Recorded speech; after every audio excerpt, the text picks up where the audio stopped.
Hello, and welcome to First Chapter Friday. This week, we're going to be reading Charlie Thorne in The Last Equation by Stuart Gibbs. It's one of the 2020 Lone Star books, and I'm sure, like all of Mr. Gibbs's books, it's going to be a lot of fun. So, let's get started. I know not with what weapons World War III will be fought, but World War IV will be fought with sticks and stones. Albert Einstein. Prologue. Princeton, New Jersey, April 18th, 1955, 2:55 a.m. Albert Einstein was dying.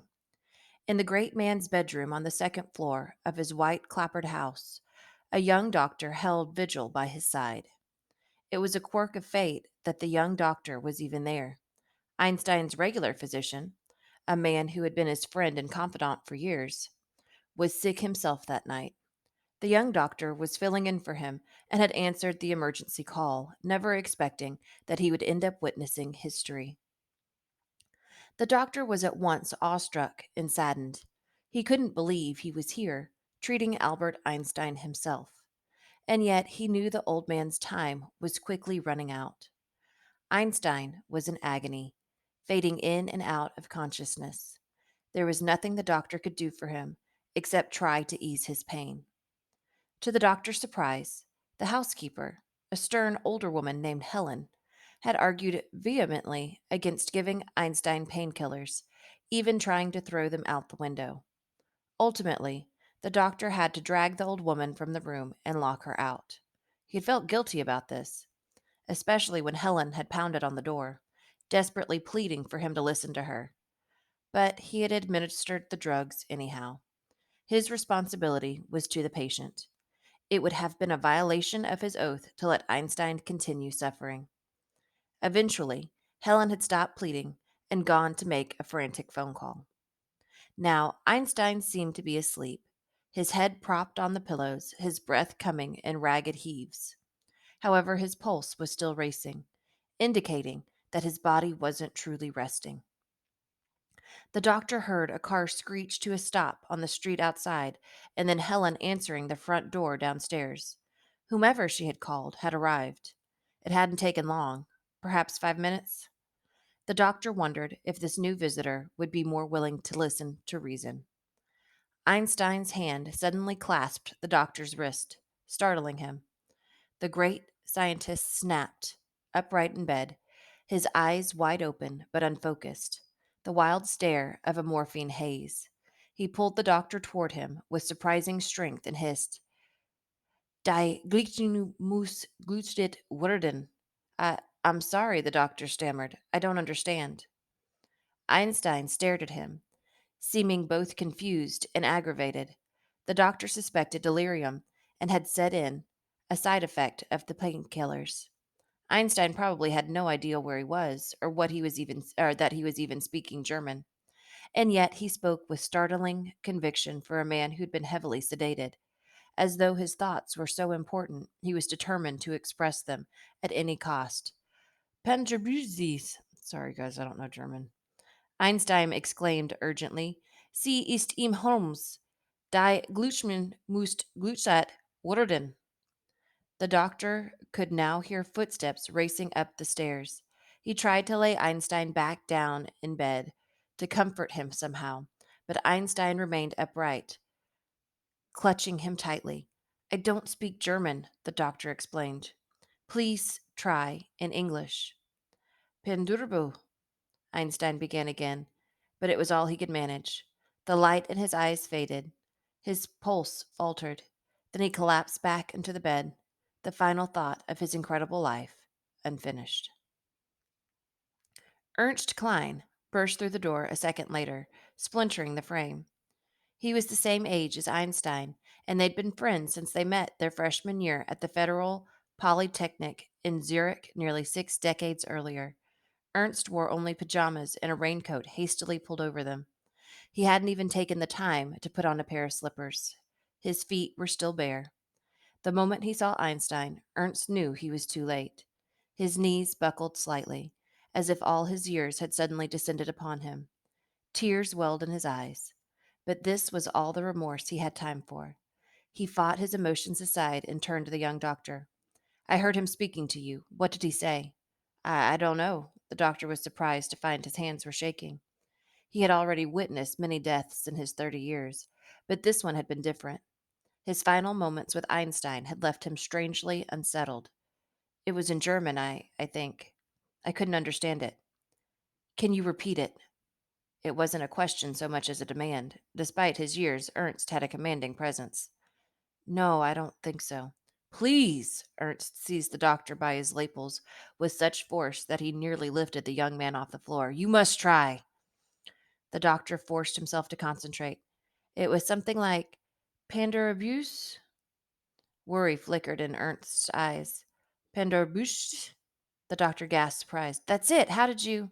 Did Albert say anything else?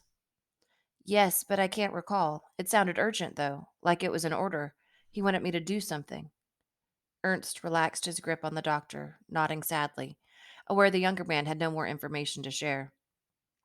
If only he'd been here a few seconds earlier. If he had driven a little faster, maybe taken Chestnut Street instead of Maple. No, Ernst told himself, there was no point in wishing that history was different. As Einstein would have pointed out, time moved in only one direction. There was work to be done. An anguished cry rang out behind him.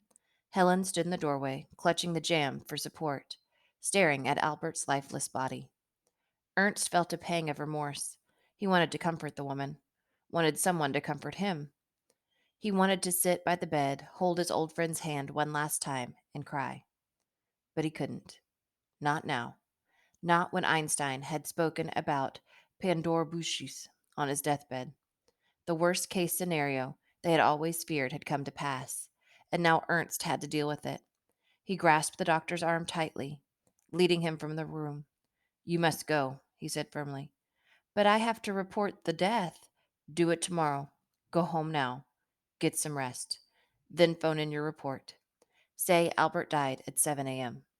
I can't do that. It's against my oath. Do you know who that man is in there? Ernst nodded toward the bedroom. Of course. Would you have ever questioned his judgment when he was alive? The doctor considered this and then shook his head. Ernst fished out an envelope from his pocket. It was creased and brown with age. I'm not giving you my orders. They're his. The doctor reluctantly opened the envelope. Inside were two yellowing pages. The first was a letter typed and notarized. To whom it may concern, I, Albert Einstein, being of sound mind, name Ernst Klein to be the supreme executor of my estate. He is my closest friend, and he is to be given your complete and utter trust. If you are reading this, I have passed on. I beg you to do whatever Ernst requests.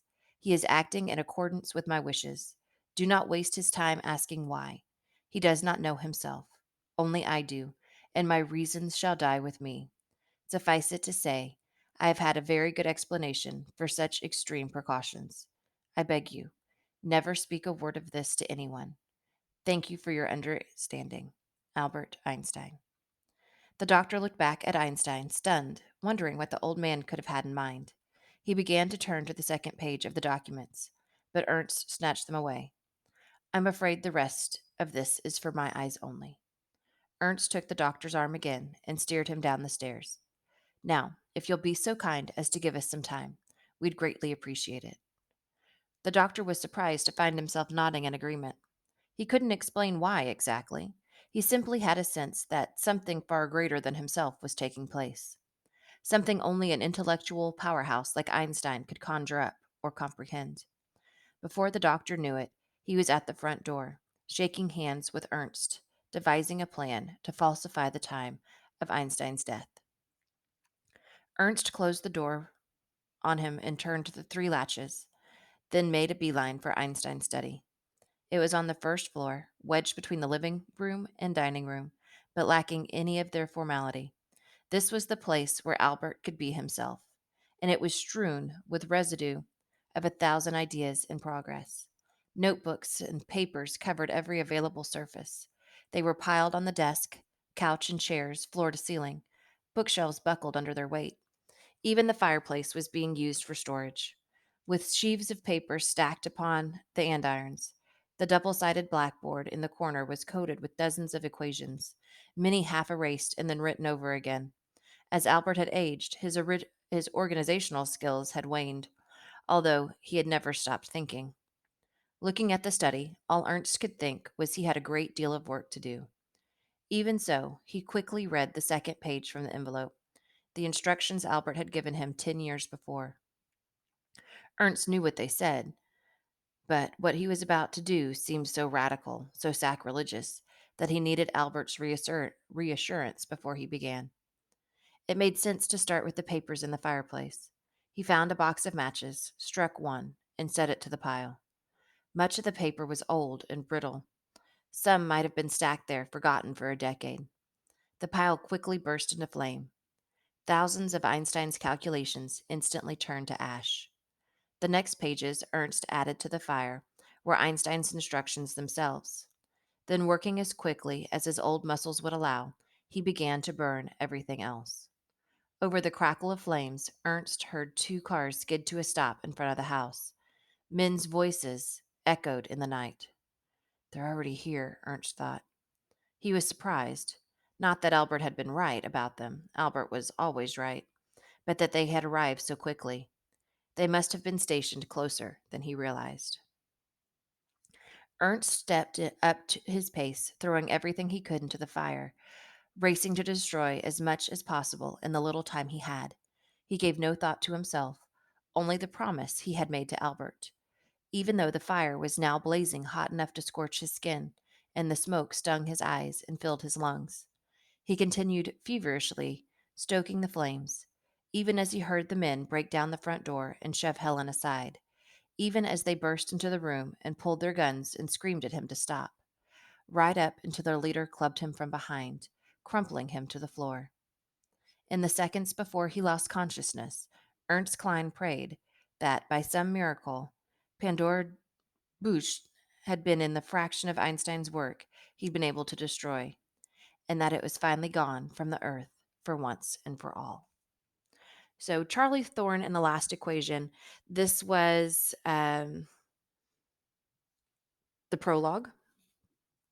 So, basically, Albert Einstein devised an equation that could benefit all life on Earth, or it could destroy it. So he was worried what would happen if it fell into the wrong hands, and so he was hoping it would be destroyed. Now there's a bad group called the Furies, and it's trying to find the equation. And so a team of CIA agents drag Charlie Thorne, needing her brilliance to help them find it first, and Charlie is a kid. So it's a huge adventure about Charlie trying to crack this code that was created by Einstein, trying to find the equation before the bad guys get it.